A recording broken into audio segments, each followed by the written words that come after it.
Happy New Year. So excited for 2023. It's going to be an awesome year. Thanks for joining us for Transform Your Workplace. I'm Brandon Laws, your host. Today's episode features a timely discussion with Marcus Sawyerr. He's a veteran in the recruiting industry and a founder and CEO of EQ Community. We'll talk about recent evolutions in recruiting and how technology is affecting diversity, equity, and inclusion efforts, and just how it's an evolving process that is going to continue to change. And I really enjoyed the conversation with Marcus today. So I hope you enjoy. Make sure to connect with me on LinkedIn, Twitter, Instagram, any of those places. Love connecting with listeners and just seeing how you're liking the show and how you're using any of the ideas that you've learned from any of the episodes. I want to know how you're transforming the workplace. So feel free to reach out and connect. Enjoy today's episode, and we'll talk to you next Tuesday.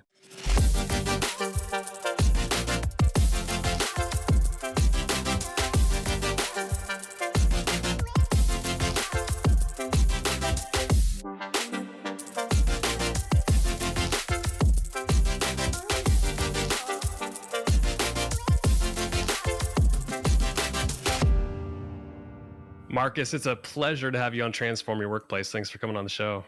Brandon, thanks for having me. Really appreciate it. You've got a heck of a background. You've been in the recruiting industry a long time. What are some of the biggest changes that you've seen in all of your years in recruiting? It's changed a lot in the last decade. Yeah, I think the thing about the recruiting industry, because people are at the center of this, is it always tends to be an evolution versus a revolution. So the changes that you mentioned take place, but they're quite subtle. And I think for the industry at large, what you've seen is that you've seen the experience of people going through the recruiting process, i.e. talent, has just really, the expectations has increased significantly. And I think that is probably a large part to do with the level of expectation in consumer products that we all use today, like whether that's ordering a taxi or whether that's shopping for an item online. So that level of expectation of experience has absolutely changed. So the individual has more there to do. And I think from the company standpoint, we're starting to see that seep into B2B. That takes a little bit more time. But even internally, you expect the tools to be working in a certain way. You expect them to be fast. You expect them to get answers. So I think the speed and efficiency of HR just in general and the recruiting process has been evolving kind of step by step, but taking the lead from the consumer products. So you're saying because of our needs on the consumer side, our expectations of a user experience with technology, it's driving change in the recruiting industry. Is that what you're saying? Yeah, absolutely. And when I was at a company a while back, I was at a company called careerbuilder.com, and one of the things we used to talk about a lot, and this was years ago, I want to say 10 years plus, we used to talk a lot about the fact, and I think when you're a large brand, you do this, is the folks that are using your platform today to find a job. And let's take it from the company standpoint.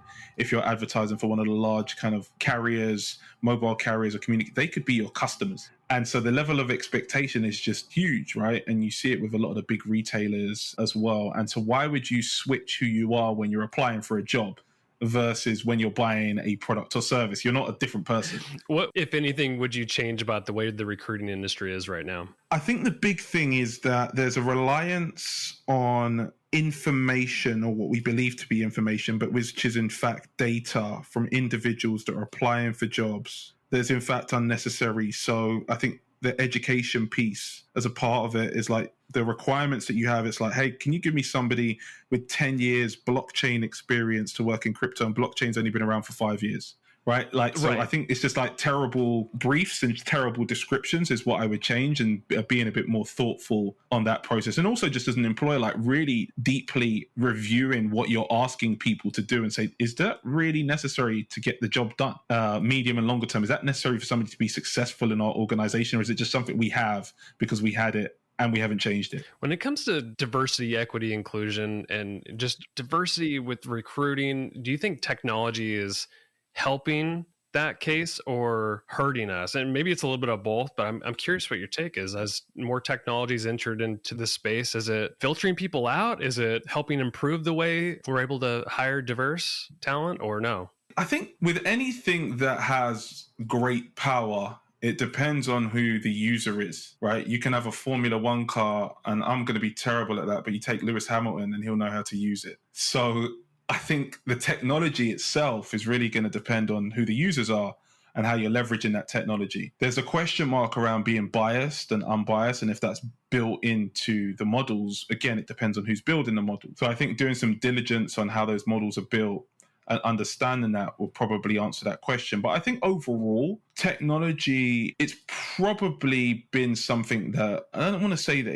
it's hindered D&I, but we probably need to take a step back and slow it down and figure out, like, why are we using this tech and what is it going to help us do more effectively? The problem with, again, as consumers, I use the word consumer broadly because I think we're always consuming something, eating something, right? Think of social media, think of the news feed. They're feeding us. Right. So we're all consumers to an extent. And I think we've got to kind of change from being a consumer into reflective mode and really think through, like, why we're using this technology and what problem it's solving. So I think with D&I, it's the same thing. And as long as you think through it and you've got the right users, then you'll be just fine. But if not, then yeah, it's probably going to have a detrimental impact on helping you with your processes to become more diverse. Yeah, it seems like we're probably relying too much on this technology, right? Because we're consumers of it, we're expecting it to do things that it's probably not meant to do. And inherently, it's probably biased because you have engineers coding it, right? Unless you have true artificial intelligence where it's self-learning, there's probably some flaws to some of the technology that we're using in this space. Well, even if it is self-learning, there'll be somebody that originally built that model. And I think that we sometimes, as just human beings, we get really far from first level principles and we basically complicate things as time goes on. And we forget what is the essence of us finding the right talent and going into the right talent is going to help our organization. And then go into diversity in particular. Diversity has been seen as something that's a box ticking exercise, or it's been seen as something that's a nice to have, or we should do it because we're doing the right thing. And that's absolutely the wrong way to look at it. It should be DE&I as a superpower. And the reason I say that is if you look at some of the best performing teams in the world, they're not going to have folks that are playing in the same position. You take a basketball team, a football team, a netball team. You need people that come from different perspectives and have different skill sets that can enhance your team overall. So I almost feel like that narrative has had a detrimental impact on the progress of diversity more than technology itself. For employers who are really bought into, they know that hiring diverse talent could really be a game changer for business. We know that productivity increases, profit follows, right? And this is a business case, right? To hire diverse talent. But for employers who are thinking like, I don't even know where to start, I am either not finding the talent that I need, what advice would you give to them? Well, I think it goes back to the initial point of kind of thinking about the job that needs to be done and what you're trying to achieve. And then once you have that framework, your options start to open up. And I always say, and we talk about this a lot, it's like there's a reason that folks that invented the railroad or in the railroad industry didn't get into flying airplanes. And you'd think that they should because it's all transport, but they didn't realize what business they were in. They thought that they were in the train or the railroad business, but they didn't realize that they were in the transportation business. And I think kind of coming at it with that lens from D&I is like, what do we need to get done? And then working back, and then what are all the ways that we can get this work done? And then do we really need somebody that is educated at a top level Ivy League school to design a graphic for us? Is that a requirement? Is that absolutely necessarily? Or do we need somebody who's maybe a little bit more forward thinking or has been in an environment before where they've been creative and had to show resilience? So I would look at the core principles of D&I. So that's the first thing. What are your principles on the values that you hire on? And then, not to give a shameless plug here, but within EQ, the way that we focus on D&I is we act as a third referral, because every time I speak to organizations and CHROs and companies, you find that about 30% of your talent comes from referral, which is great for retention sometimes, but to break the cycle of getting new talent in, it becomes a little bit challenging if you're getting referrals from the same people. So where are you getting your referrals from? And so we provide a service where we refer talent into organizations, but we refer mid to senior level folks, because guess what? Once they come into your organization, they are the folks that are making decisions, and they can then refer folks in as well. So really analyzing the network effects of how you bring talent in via referral inside your business is absolutely key. And then kind of working with people that might be able to give you a referral, plug you into a network that you're not already in. Yeah, that's a really interesting point you made about the referrals. I mean, naturally we want to think like, we'll take the referral because we already trust somebody in our organization. If they're referring somebody else in, it's like, why not, right? But then that could perpetuate the cycle of having the exact same type of people over and over again. And so how would you break up that mix of like how many referrals we would take versus, looking at EQ or something similar? Yeah, and again, I think it's less about the medium and the channel, right? So we're talking about the tools again. It depends on who's using the tools. So referrals are still, I think, by and large, one of the best ways to get talent in. But are you getting a mix of referrals because you have a diverse organization and diverse leadership team where you can get into different networks and different communities that you wouldn't have otherwise? So really being just self-critical and looking at that and saying, okay, well, we don't really have a mix. So these are why we're getting all these types of people in. And we talked earlier about the experience of candidates. And yeah, one of the things is that candidates are treated differently if they're a referral versus if they come and apply directly. So they're getting a slightly different treatment. And then that will impact your employer brand as well, longer term, like how people are going through the flow and the process. So those are just a couple of the key points that I would think about. I believe you're native to the UK, correct? I'm native to the UK, yeah, live in the US on the West Coast, and 50% of my family moved to the US and 50% moved here. So your career in the recruiting industry started in London, I believe, right? And then you moved over to the United States. What are the differences between how the countries might perceive recruiting or DE&I? I'm curious. You have a unique perspective. Yeah, so I was at Career Builder in the UK. It was very much a US-driven organization. So versus it being a multinational, which is a breakup of different organizations globally, it was a global organization. So a lot of the center of gravity was in Chicago. So I always had relationships with the US. As I mentioned briefly, 50% of my family, they moved to the US. So I always had ties there as well. And then when I went to the Adecco Group and led digital transformation, I had, in 1 year, I'd done 107 flights in 1 year. And I only know that because of tax purposes. So I was in all different countries, Asia, parts of Asia, obviously parts of Europe as well, the US. So got to see a lot of different perspectives.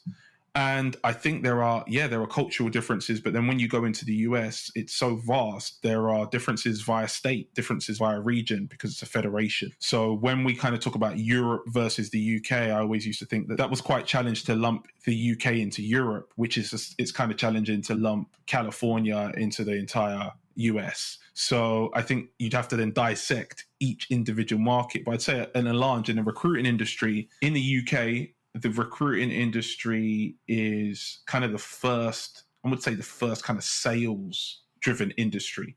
So if you're coming out of college or you're trying to get into sales, you go into recruiting in the UK. So there's about 17,000 recruiting companies in the UK, with a 67 million population. That was a big portion of business being done. And I think in the US, it's about 20,000 with 324 million people in the US. So it was very much driven by the recruiting industry. So it's a big permanent direct hire industry. I would say that contract business in the US is a lot more prevalent. So you've got MSPs and managed service providers that are doing a lot of contract work. And then in the UK, you would have more RPOs, recruitment process outsourced for permanent recruitment. And so with that being said, and also job boards, there were a lot more job boards in the UK than there was in the US. There was a few major ones in the US, but then you've got niche job boards in the US. And so there were the birth of companies in the UK that would do job distribution, where you post one job and they go out to multiple sites. That was a big thing, where it was more resume database driven in the US.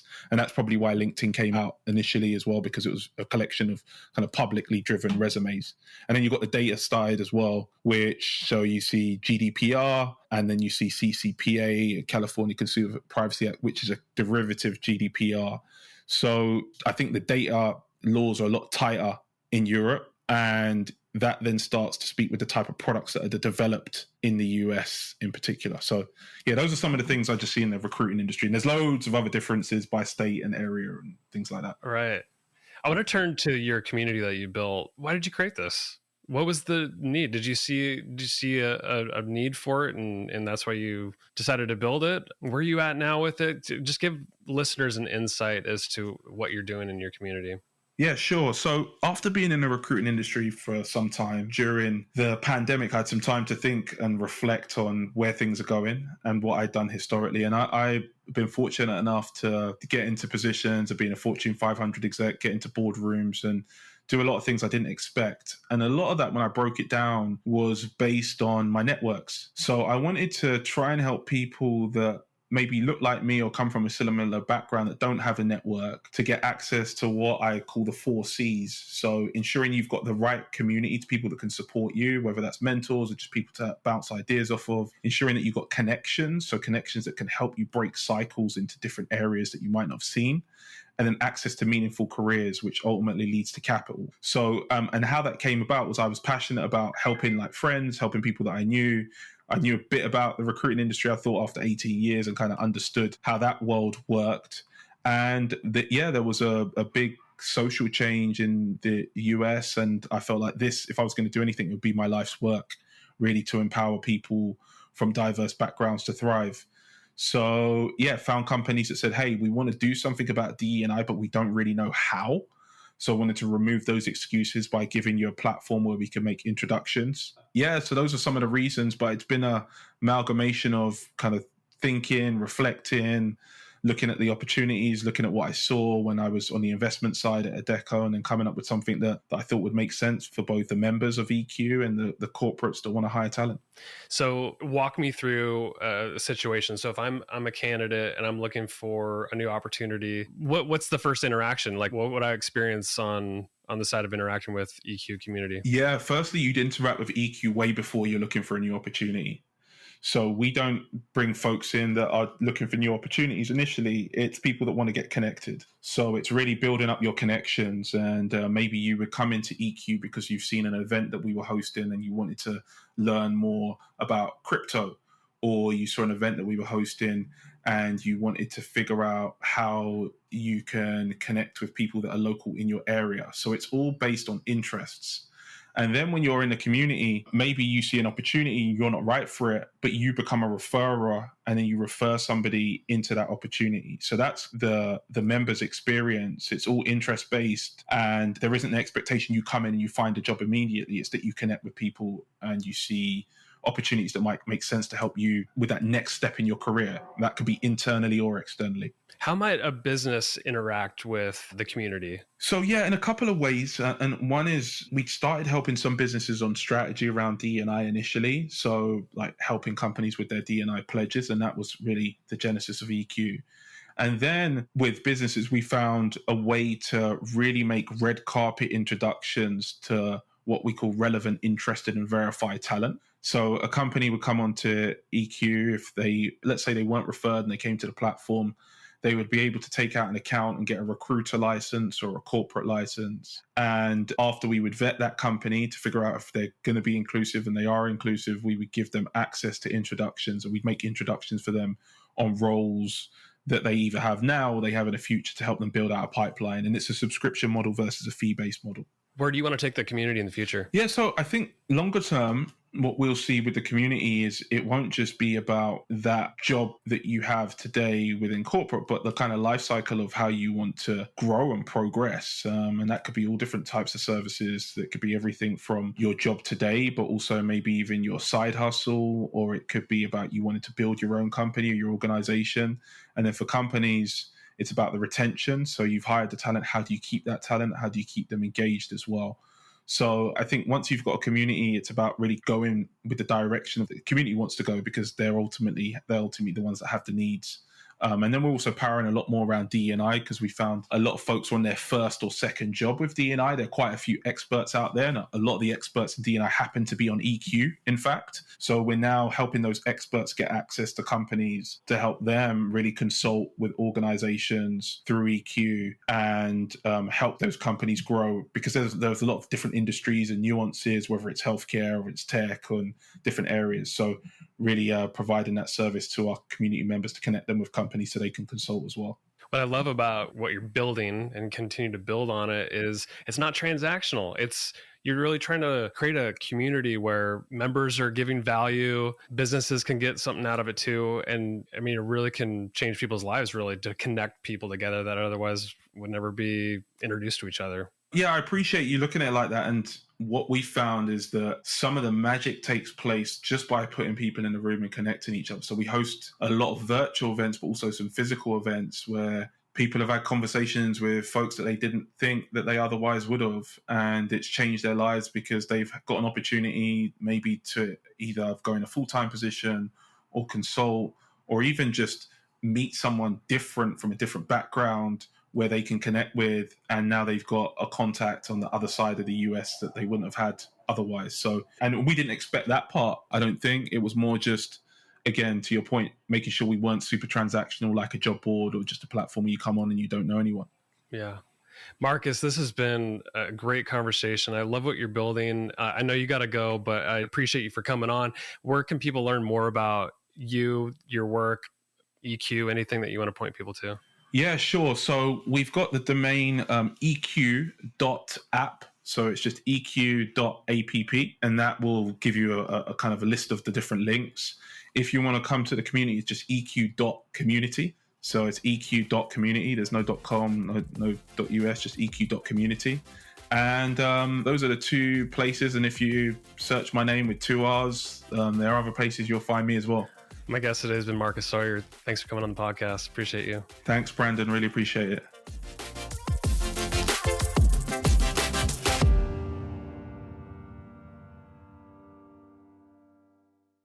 The views, thoughts, and opinions expressed are the guest's own and do not represent the views, thoughts, and opinions of Xenium HR or the host, Brandon Laws. The material and information presented on Transform Your Workplace is for general information and educational purposes only. Xenium HR or the host, Brandon Laws, does not necessarily endorse any guest, their business, or any organization they represent. Discretion is advised. Please work with a trusted advisor to find a custom approach that fits your organization's needs.